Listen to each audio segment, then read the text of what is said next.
There is no hood like parenthood. Hi, I'm Kanika Chadda Gupta. I'm a former CNN journalist, mom of three, including twins, and host of That's Total Mom Sense, the podcast. Now, if I had a dollar every time I heard, gee, you have your hands full.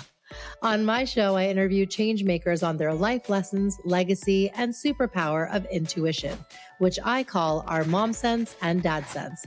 I've had the privilege of working with Mom 2.0, March of Dimes, and the White House, and have had some pretty amazing parents on my show. Hey, what's up? I'm Kelly Rowland. Hi, this is Chelsea Clinton. It's me, Bobby Brown. Can't wait to share my story. That's Total Mom Sense is a production of the Evergreen Podcast Network.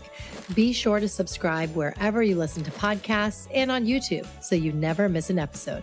To join my tribe, visit that'stotalmomsense.com and follow me on Instagram at Kanika Chadda Gupta.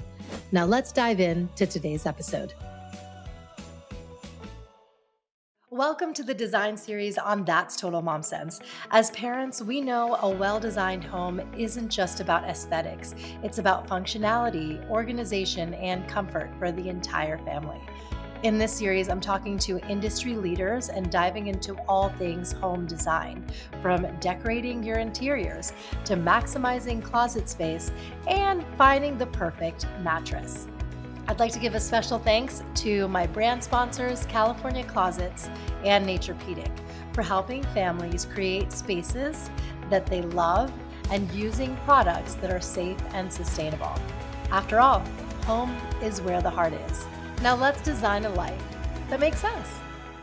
With the new year comes this natural inclination for us to be out with the old and in with the new.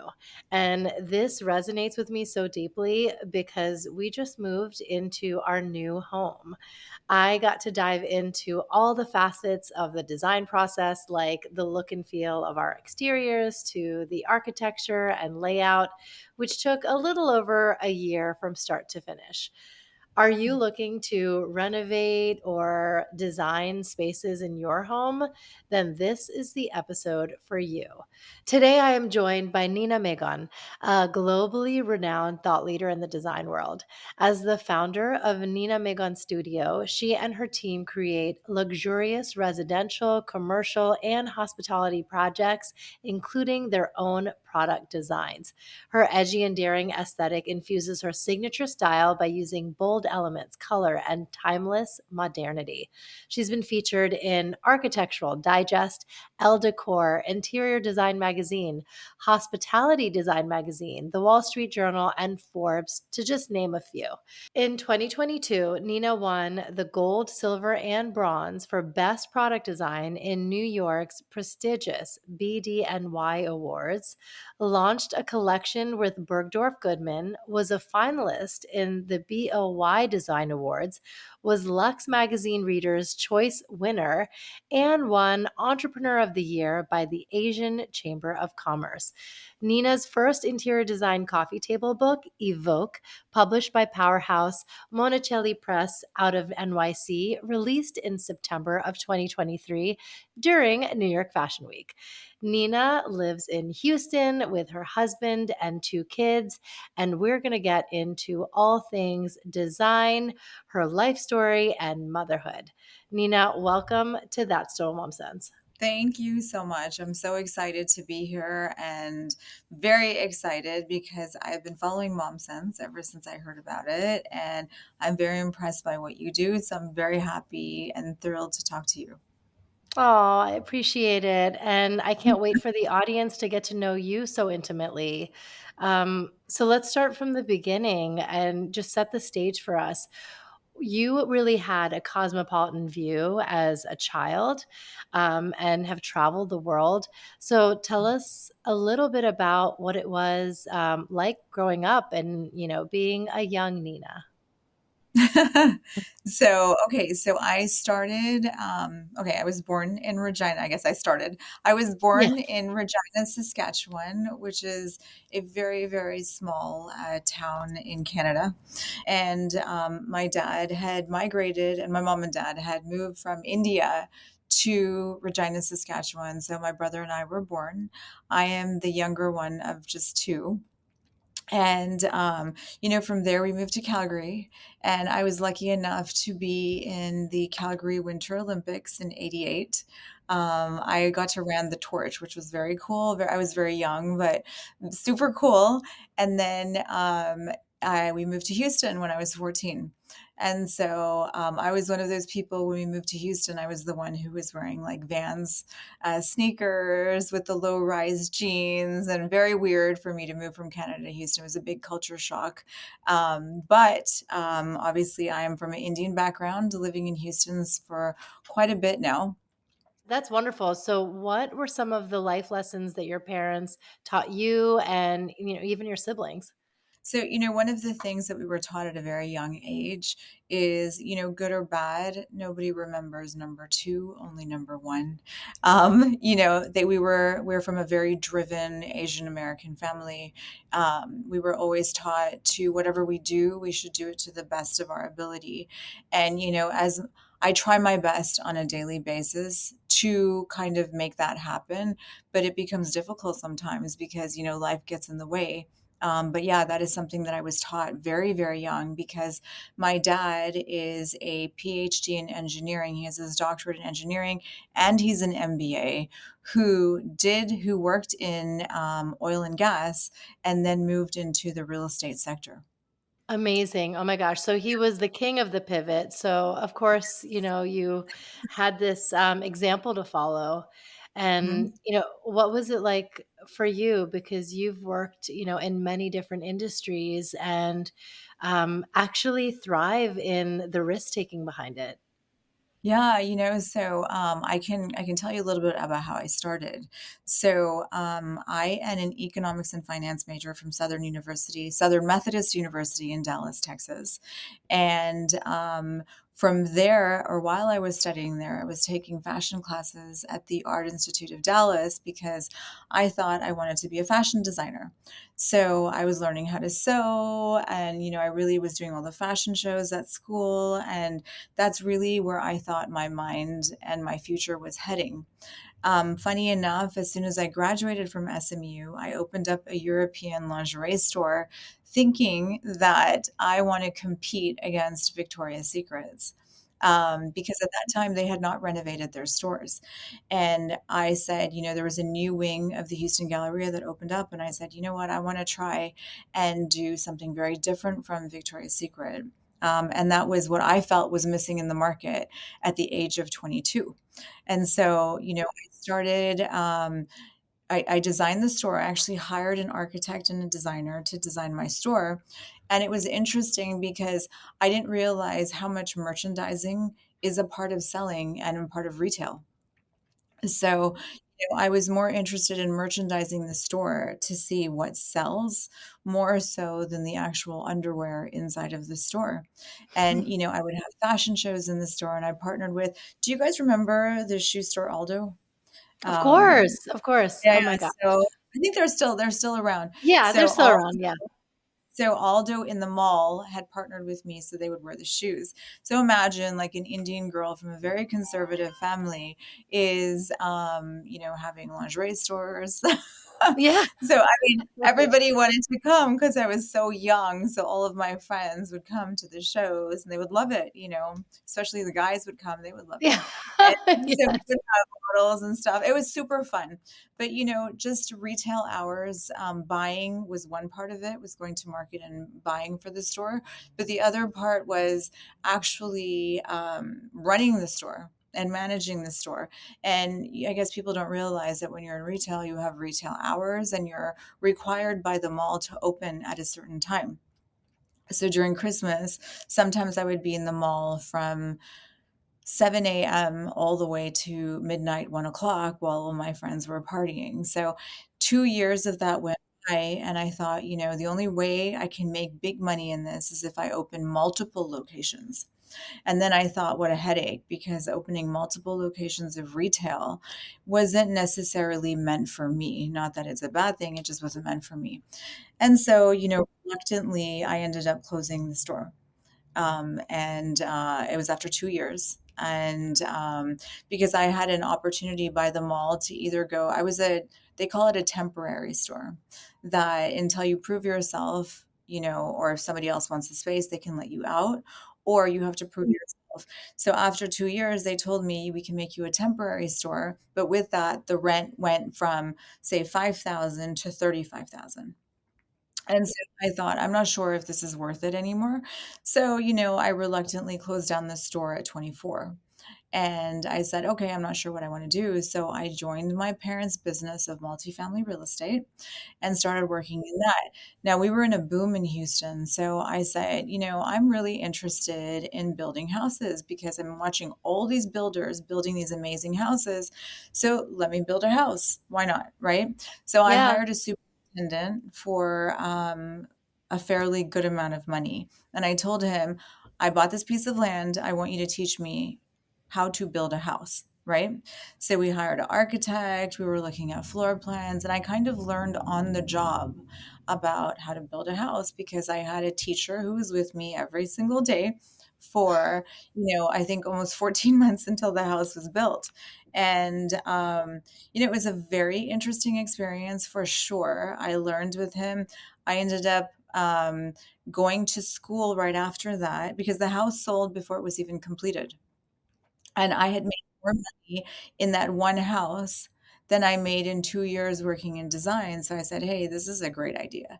Maybe I should build houses." So people were praising the interior design of the house, that who built this house? It's amazing, the interior design. Who's the designer? And at that time, it was super traditional.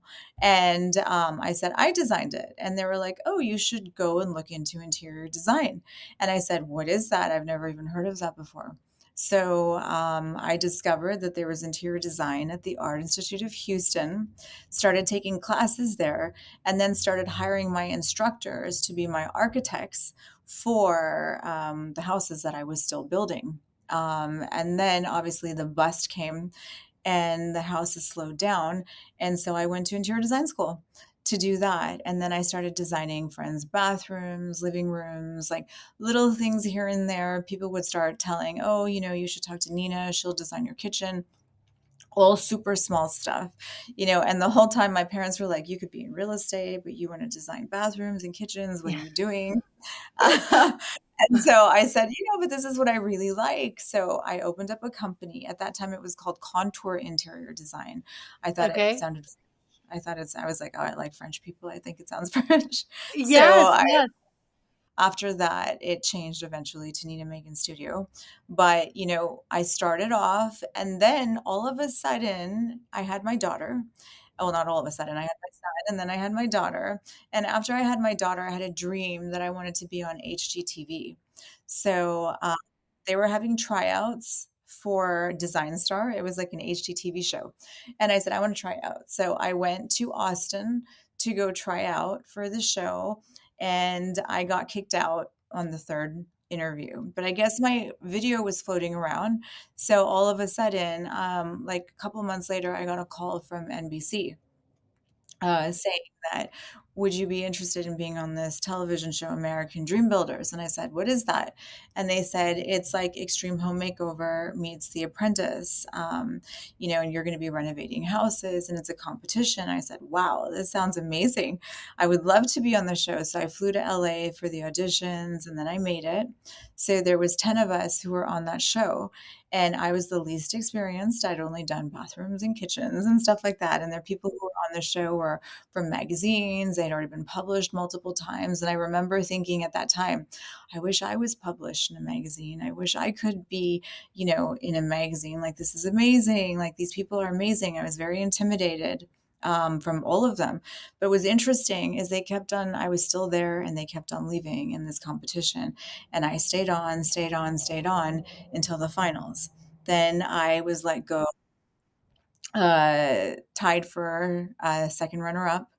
And then obviously when I got off the show, I was praised for a lot of my work, not only from the judges, but from, I guess, US in general. And it Mhm. built my a lot.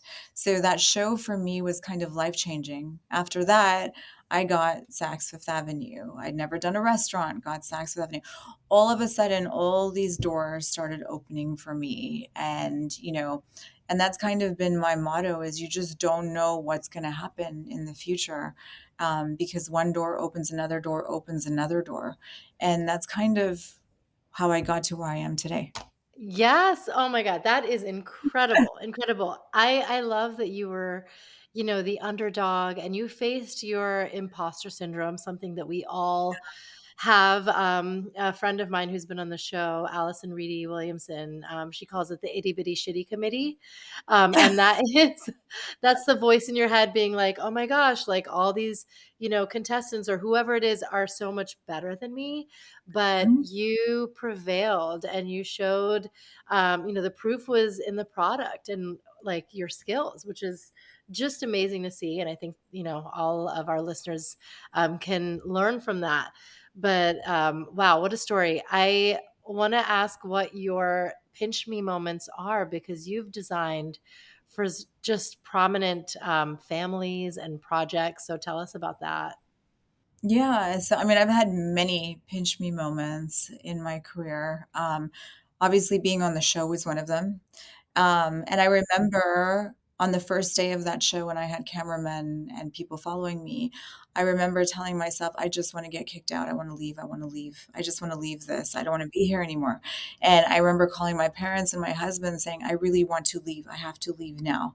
And my husband told me, you will not leave until they tell you to leave. So I was praying on that first elimination that I would get eliminated because I just wanted to leave, right? I didn't feel like was I was good enough. I didn't feel like I knew what these other people knew. I didn't feel like it was disheartening for me, the anxiety that I was feeling. I just wanted to get out of there. But, you know, towards the end when the last two contestants were fighting for who gets me because there was two finalists, I got eliminated right before and they get to pick who they want on their team. And they were basically fighting for which one gets me. And Oh, oh my it's all god. on Oh my god. I love it. so I love that it. for me was a pinch me moment. We had done the bid for Saks. We didn't get it the first time. The guy who got it failed, and then we were the backup, and we got Saks, right? Um, that was another pinch me moment for sure. Obviously, we work for the royal family in UAE, one of the royal families in UAE, to get a project like that again. That same feeling. And then obviously the most recent one was my book launch. I got Monticelli, who's one of the biggest publishers out of New York. It's Monticelli and Phaidon have combined now. And they published my book. And I took it to them. They said yes on the first go round. And a major publisher publishing your first book. They believed in me, which is just, I think it's just being a designer, you're creative, it's subjective. Not everyone necessarily thinks one thing is good. And so for people to give me credit and say, hey, you did a great job. For me and being a designer, that's everything. That's what you look for is people who are credible, right? And then on top of that, I had pictures of myself. I have to send you a book. Yes. So Oh my you god, I can can't see, wait. Oh, yeah. it's But going I have right on my coffee table. I can't wait. please, I would love that. So, to do an iridescent cover, to have pictures of myself in the book, people were like, why do you have pictures of yourself? And it's because fashion was one of my biggest inspirations in interior design. And then to do the book launch with B&B Italia on Madison and with Balmain during New York Fashion Week in New York and have, all the CEOs and have 400 people attend. Obviously for me, that moment I will never forget for the rest of my life. Maybe for other people, these are small moments. This was not a small moment for me. This was something very real and very big for me. Yes, absolutely, because you really designed your life, and you again took those risks and were scrappy and like became this global thought leader. just bit by bit, which is really, really inspiring. So let's zero in on our listeners and how they're designing their spaces, because we don't come with your set of eyes and your vision. So we want to just download whatever tips you can give us. So, what are some essentials to have when we're designing a living space from scratch? So it obviously there's differences between designing a room from zero, from scratch, and differences between a renovation. If you're Hmm. designing from scratch, obviously, I would think that that would be a new house. Hmm. And I think one of the main things that people need to realize when they design is like, what is the space used for? What is the functionality of the space? Is it just for family to sit and watch TV? Is this an entertainment space? How many people do you want to entertain? Is there going to be we call it a program. So for every space in the house, we create something called a program. And that is, what are the spaces in the house that a client wants? And what is the use of that space? We're designing a house right now where it's a game room, but it's a media room, it's a game room, and it's a bar. And so, how do we make this space into three different spaces inside of one? And so, one of the first things is what is the use of the space? Once you find out what the use of the space is, then you have to figure out, okay, if it's multi-purpose, do you want a sofa that faces two directions? Do you want one facing the media TV? Do you want one facing the bar area so that you could have a gathering of people with the bar drinking while there's a certain number of people, say, watching the football game? That's one of the things. Main thing is what is the functionality of the space? How many people are going to be in that space? How many people at one time do you want seated in the space? Do you have kids? So if you have kids, you want to make sure there's no sharp corners. Everything should be rounded. You want ottomans. You don't want anything glass. Or even marble for that matter, because you don't want someone to knock their head into it. There's so many questions that have to be asked when designing a space because it's not as simple as we're just going to put a sofa with a table, which in theory is pretty simple. But if you really think about the usage of the space, I feel like these spaces are so much more universally used, which I think is important. Yes, yes. And then what about cultural elements? Both of us are Indian. I definitely want to incorporate maybe it's like paisley prints or something that's, inherently desi in certain parts of the home. And one thing that I want to touch on is you have such a dynamic, eclectic team. They hail from all over the world. So touch on that because when you work on a project, you're going to get input from someone from Germany and Brazil. Like it's just amazing. Yeah. So, one of the things that I pride myself on, specifically for my studio, was that, early on, I decided I wanted to have a very international team. So they're all based in Houston or Austin, but they're all from different backgrounds. So they've actually been educated differently. One girl is from Madrid. She has an architectural degree from Madrid. One is from Venezuela. One is from Brazil. One is from Colombia. My creative director is from Colombia. We have a girl from Korea, from China. And the reason that I hired this way on purpose was so that, every country has different aspects of design that they focus on. Some people are very modern, some people are very traditional, where they play on old architecture or ancient architecture. And I think that it's so important to get all views of design because design is not singular. It's very multifaceted and there's so many layers of design. And I think that we get this global approach so that, it's not as simple as just putting a beige sofa. There's so much more to it. And, we have design meetings every Monday. And in the meetings, people can say, hey, I don't like that. If we're talking about a project, we think, I saw this project at this show in Paris, and we think we should use that product in this house. And so we have to set ourselves apart somehow. And that's basically based on education and on travel and understanding the world. Right. Right. I love that. Can you give us just tips on high low, like some of your go to retailers? And that way, we have an understanding. So, we really don't shop as much retail. We do everything from the manufacturer. So we go direct to the manufacturer. But if you are shopping retail, and you want something inexpensive to do something really nicely, CB2 is great. They're adopting the modern way. Things are more curved.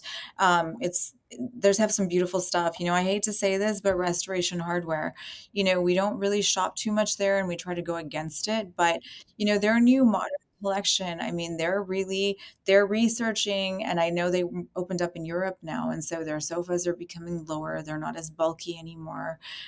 Things are becoming more organically shaped rather than so, you know, square. And so, people are adopting and adapting to, more of my style of design. So, obviously, me not being a traditionalist living in Texas, we were already going against the grain. And so, part of our job is educating the clients like this is what design could be. Because actually, in the design world, there's two very distinct differences. There's a show called High Point, which is in North Carolina, and then there's a big show in Milan called Salone. So we call them either you're the Salone designer or you're the High Point designer. Okay. Both are fantastic markets, but very, very different. One is very forward thinking, very art focused, which is Salone, which is more European. And then one is High Point, which is very, I would probably say more American style.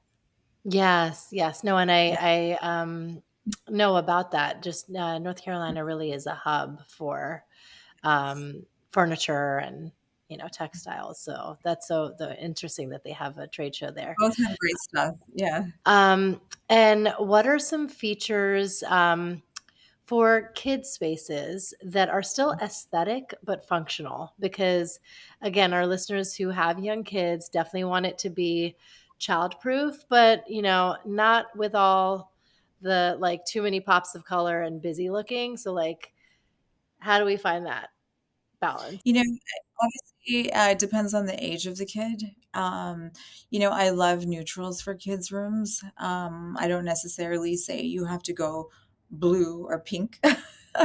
Maybe maybe you wanna go neutral because then it's more multifunctional, especially when they grow up. Like, for instance, my son's room has Italian furniture in it, but the tables are rounded. Obviously, he's older now, but the tables are rounded, but he kind of grew up into his room. But he has a basketball net. But again, me being his mom, I picked like this designer basketball net. I was Right. like, is coming from it. And he's like, okay, like this is crazy. But, Yeah. I like it. It works for him. And so, I'm always looking for the new cool stuff. But I think that, if you're designing kids' room, it depends on the age of the kid. If the kid is super small, I love where you can have like a little tree house in the room. It has a slide, and then underneath there's a bed, which is very fun because it becomes their playroom, bedroom. And then obviously for older kids, you obviously have to have a desk. But it should be them. It should be very unique to them so that they feel comfortable in the room. Like my son loves sports. So on his wall, he has all his famous players. We got one of my friends to do an art piece for him. So he sees all his inspirational, like, sports players in huge painting on his wall. And then he has a basketball net. Then he has a rug that looks like a basketball. But then I have my European furniture in it. So I know he can grow into Right. it. Yes. So Oh, it's that's kind so of like great. mixed. Depends on the style of the person.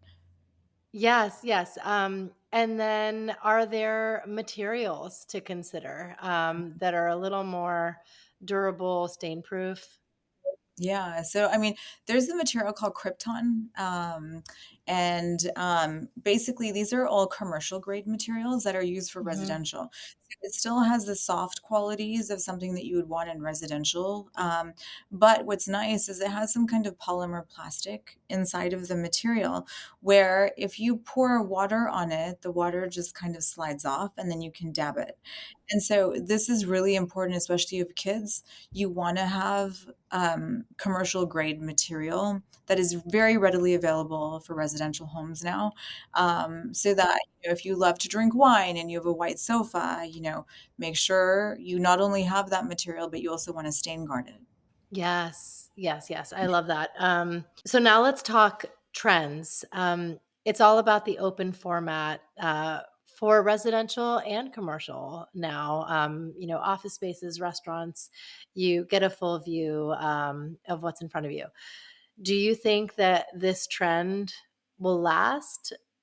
Where, it's not like compartmentalized rooms, like we just want everything to be fluid and flow into one another when you see rooms, especially for residential.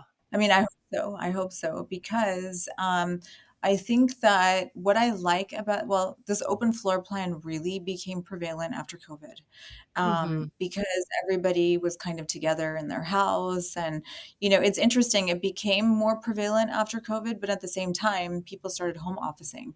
So they Right. wanted an office where they could shut the door rather than being in an open area. Now, I love open floor plans because it's forward thinking, it's modern. The more open your floor plan is, the more you feel like everyone is included in the space rather than segmenting spaces. I love it. I think that families want to be together now. One person could be working on their computer. And with these open floor plans, we're doing floor plugs in almost every Mm. room so that you don't have wires going into the wall. You could be sitting on your sofa, you just plug into the floor. So all these things for with open floor, it's not just having an open floor plan, it's what's the functionality of the open floor plan. Obviously for Indians, having open floor plans can be a little dangerous because of our cooking Yes. and our smell. So with that Yeah. open floor plan, it's interesting that show kitchens became a thing, and we started doing secondary kitchens where all the smell can go outside of the onions and stuff like that. And so there's more to open floor plans than just the open floor plan, that are becoming more prevalent after COVID. Yes, yes. Um, and what about sustainability? I think we all are really conscious about our carbon footprint. Is there anything we should know about when it comes to being eco-friendly in our designs? A lot of companies now, the products that they're creating are sustainable products. They are reusing things. They are using raw materials to create. Like for instance, Constantino, I had a collection with Onerica. It's a fabricated stone collection, and that is made out of used material and raw materials to create a countertop.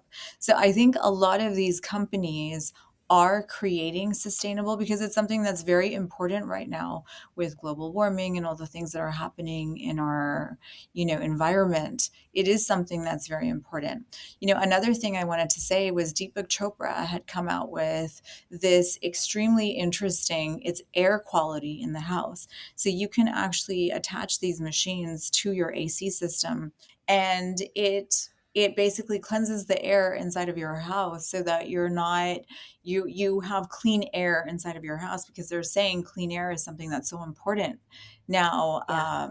to breathe it actually on a daily basis. And so different products like that are coming out, which I think are very interesting. I mean, this is not sustainable, but there's even a product where they have, like, it's a smell. If you want, when you enter into they have it on all the hotels. Ooh, Like like one of my addition scent. Yeah, you can have Yeah. whatever scent you want that goes through. So there was a scent that I love. It was at the Jumeirah Al Nasim in Dubai. And I Mhm. was like, what is this smell? It's everywhere and it's Yeah. going through your AC system, but it's like Ooh. amazing. I want to do it I don't know if I'm going to build a house again, but I want to do it in my next house or put it in this house, because I think that anybody who comes to that house, when you smell that, you're like, that's what it reminded me of. Yes, yes, I love it. Yeah, and we can kind of Yeah. pinpoint when you're in a hotel. Yeah. But yeah, I think if we could have just olfactory kind of nuances to our home, that is so cool and Yeah. so new age. I love that. Love it. Okay, let's talk motherhood because I feel like, for those of us who are parents, we have this newfound purpose in life and we show up in the world in a completely different way after having kids. And, we spoke offline about this. I know this really resonates with you. So Yeah. tell us about your journey becoming a mom. Yeah. So When I went to on the television show, my son was 4, and my daughter was 1.5. And Oh, so I had to leave for 6 months to be on that show. For me, that was part of probably one of the hardest things I've ever done, because I thought, am I going to be able, and at that time, this was like 10 years ago. Remember, like, being on TV was huge. Now there's yeah. influencers and stuff like that. It was huge to have an opportunity to be on such a major network. And so, I had to decide, is this something that I can do? Can I leave my kids for 6 months? Um, and, obviously I saw them in between.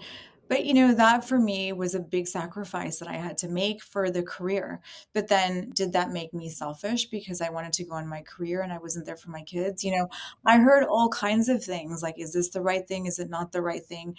It's very difficult in this day and age, even now, 10 years later, to be a woman, want a career, and be driven and ambitious, but then also not be criticized for being a bad mom, especially being an Indian, and being an Asian American. You know, how do we be ambitious? Like, I have an innate thing inside of me that's like, I have a bigger purpose. I'm trying to find that purpose right now. Something is calling me to do something great. And I wake up every morning excited to go to the office, excited to work. Does that make me a bad person? Does that make me a bad mom? And that's something that I've struggled with since I started my career, is that, am I good? Am I bad? Is it okay for me to be ambitious? Because my husband can go be ambitious if he wants to.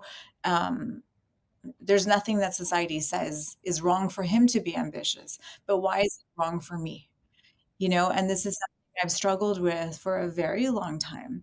But then I think about it and I think that, I have a daughter who is now 13 years old. She sees her mom do it all. She sees her mom cook, clean. Yes, I have a nanny, but Mhm. I still Yep. clean. I'm still there for them. I still run their schedules. I do the best that I can as a mom. Is there balance? Absolutely not. We talked about this, Right. offline. No such thing as balance. There's no such thing. And anybody who tells me, "Oh, you need to balance your life," I want to essentially give them the middle finger because Yeah. it's not I'm with true. you. No such thing. You have to just see what works best for you and what makes you happy, because being a mother doesn't mean we give up ourselves. Yes. I Yes, think we need to exactly. get rid of that thought. We're also people. We are also, my daughter will one day be a mother. Does that mean that she has to give up her wants because she's a mom now? Like, no, absolutely not. And Right. I think that's something that we really have to focus on society, that it's okay to be ambitious and be a mom and be everything. And don't judge me, because what have you accomplished for you to judge me? Yes, absolutely. I know, I think we get so much flack for this and, you aren't gonna be able to please anyone anyway, so we all have to just it's like, "You do you," and I love showing up with that unapologetic confidence, it's really just, validating, and I think, it comes down to if we were to, like, really zero in, it's the non-negotiables. So for you, what are they? Is it, I am always, without fail, gonna be reading that bedtime story to my little one. I think we all have a non-negotiable, um, and the same way we show up for our team and, in the workforce. So what are those for you that you're like, "I show up and I give my all when I do?" Mhm. So for me, it's really like, so my son is a golfer, my daughter is an actress, right? Yeah, my husband is all in on my son's golf, so he doesn't need as much attention from me when it comes to his golf stuff. When it comes to their studies, and her. So for her, she's an actress, so she likes to be in plays and stuff like that. I have to attend all her plays and I have to be there for them. Anything that has to do with studying and their education for me is a non negotiable. So I make sure that they have a tutor that comes in, that they go for their studying. I will take them, I will drop everything, take them to their studies, because for me, education in general is a non negotiable. And so anything that disrupts their education for me is a no no. And that even goes for me. I will never do something that could possibly disrupt any part of their education. Oh, I love that. That's great, and it's, really setting a precedent for what they're gonna go on to achieve when they're adults. They know that there's a discipline around this. And what is a mom sense moment that you've had where you've just trusted your intuition? I feel like you kind of touched on one with the HGTV show. You had your daughter at the time, and you went with your gut on that one. But yeah, tell us, moments that has happened, and you're like, "Oh, thank God I listened to my inner voice." Yeah, it's happened actually many times on a regular basis. It happens, especially with the kids. My son, and he might hate me for saying this if he ever watches this, but he wanted to be a basketball player. But he has had a golf stick in his hand since he was 4 years old. And I told him, he said, Mom, I really want to be a basketball player. And I said, I understand that you want to be a basketball player, but your genetics don't say that may not be possible. I don't want to ever say that you can't do it, because you can do whatever you want. But, genetically, I don't know if that's possible, but you're so smart that you could probably excel in golf, you know? And my husband and I both pushed that. And that was kind of like, we feel that this is what you should do, and we're going to guide you this way. And that was something that was telling me, I think this guy is going to do something in golf. And, it's panning out for him. And it was the right call, whether that's a mom sense or it's logical, I don't know. But, sometimes mom sense comes from logic, where we Yes. have to think Yes. logically and say, this is what the truth is, and let's focus on the truth. Yeah. That was one thing. Definitely. And then my daughter, she's a fantastic dancer. But, she was like, I don't want to do this anymore when she was like 4 or 5. I don't want to be a dancer. I don't want to be in acting. I don't want to be on stage. And I pushed her and told her, no, you belong on stage because you're so awesome at it. And I mean, she just finished Annie, and she had a main part, and she did a fantastic job. And, sometimes it is mom sense thoughts, but it's also believing in what you think is right for your kid, because they don't, they're gonna say, "No, no, no, I don't wanna do this, it's not right for me," and you're like, "No, actually, it is right for you." And, sometimes you have to have those really difficult conversations, sometimes fighting with your kids, explaining to them why it's right. But, I'm not the type of parent who just wants to sit back and be like, "Whatever happens, happens." No, that's not, you have to work for it, and I'm trying to explain to them that these are things that mom or dad knows better than you, and you have to listen. Yeah, yeah, totally, totally. They just anatomically, their prefrontal cortex doesn't develop until 25, Yeah. and so they don't have the capacity, how they're hardwired neurologically to do it, so they need our guidance. Is Yeah, it and 25 or 29? Because that makes me like, no one should get married before yeah, I know. before It's that 20, develops. I mean, yeah, I had a child development expert tell me it was 25, but yeah, I think it's always molding. But yeah, there is, a point where it's like, okay, it's going to stay pretty static from here on out. Yeah. But yeah, when they are malleable truly as kids sub 10, sub 18, like they need their parents as their guides and their confidants and like those who are showing them the way. Okay, let's go into a fun rapid fire where Okay. we just get to know you Oh, a little okay. better. And yeah, it'll just be super cute. Okay, so what is a must have that we all need in our home? God, like a nice kitchen? I like it. Yes. Are A you nice kitchen. minimalist? Got it. Minimalist or maximalist? Minimalist all the way. Less is more. Ooh. Oh my gosh, I love it. Neutrals or pops of color? Neutrals. I would have a whole house that's white, like a museum, if I could. Yes. Oh my god, we have the same taste. I love it. Yeah. Biggest design faux pas? uh, accent walls. Ah, I yes. hate Oh my them. gosh. I hate Yeah, them. Yeah. totally, totally. So are you like wall painting, wallpaper, or none of it? No, I love wallpaper. I love wall painting, but I hate accent walls. Yes, Like, yes, commit. yes. Whatever you're gonna do, commit to it. Yes, that's a really great point. Yeah. What is one overused trend that you've seen that you're like, this is not gonna last, guys? Brass. Mm, okay. Even though I Um, just did a whole restaurant in brass, so I should probably bite my tongue for saying that, but yeah, brass. Too much yes. brass. Okay. And a dream project we're manifesting now. Uh, the entire Amman Hotel in Mm, a in a remote location. oof, love. Favorite place to travel, especially for inspiration? In India. Aw. There's A nothing song. yeah. Yes, yes. Oh my gosh, I totally agree. The colors, the fragrances, it's just like all the Yes. stimuli. It's really, really Yeah. amazing. A song that you have on repeat that you just that's my jam. Unstoppable. Unstoppable. Yeah. That's Oh my god, my that's either an that or anthem. like that Eminem song, that Eminem, the Eminem, Yes.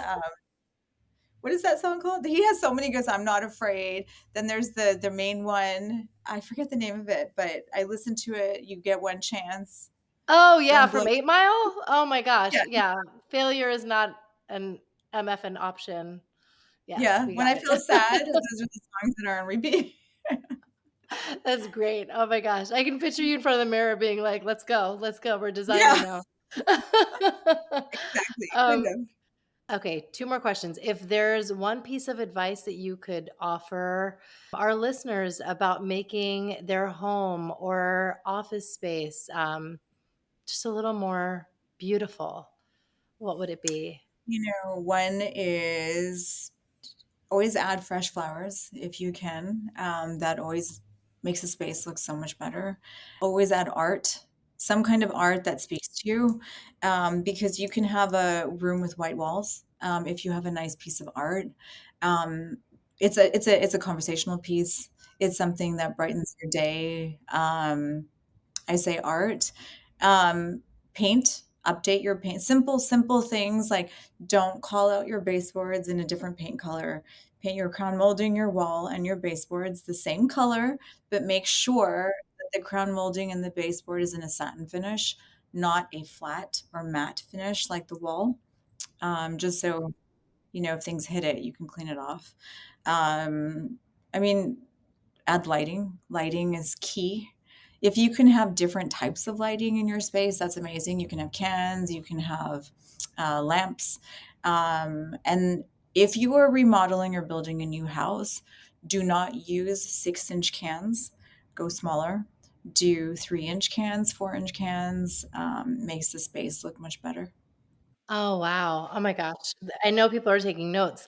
And then the last thing is just a mantra or quote that you live by. So long time ago when I was in college, I saw Braveheart. And in there, he said, all men, not all men truly live, but all men die. So all men die, but not all men truly live. And that's actually in my office, it's on my wall, and it's something that's so very true. Is that how do we really live? We're all going to die, but who's going to live? Oof, that really hit home. Oh, I love that. I think we can all use that takeaway. And the fact that you make the living space you live in so bright and, um, you know, inviting and inspiring to be able to show up in the world the way you do is amazing. And I think we can all learn from that. So thank you. Thank you, Nina, for Thank sharing your you. story with us.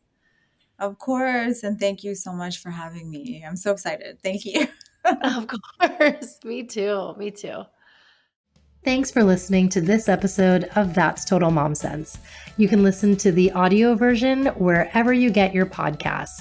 Just search for That's Total Mom Sense. You can learn more about my guests by logging on to www.thatstotalmomsense.com.